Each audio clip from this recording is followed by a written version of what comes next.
Ever wonder how to safely navigate the digital world of Apple Pay with your kids? Well, you can't directly give your kid, meaning your child, access to your Apple Pay due to security and age restrictions. Apple's family sharing offers a great alternative. First, open your Settings app. Tap on your name at the very top of the screen. Next, select Family Sharing if you haven't already.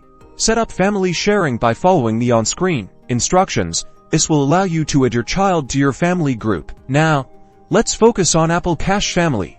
This is the key.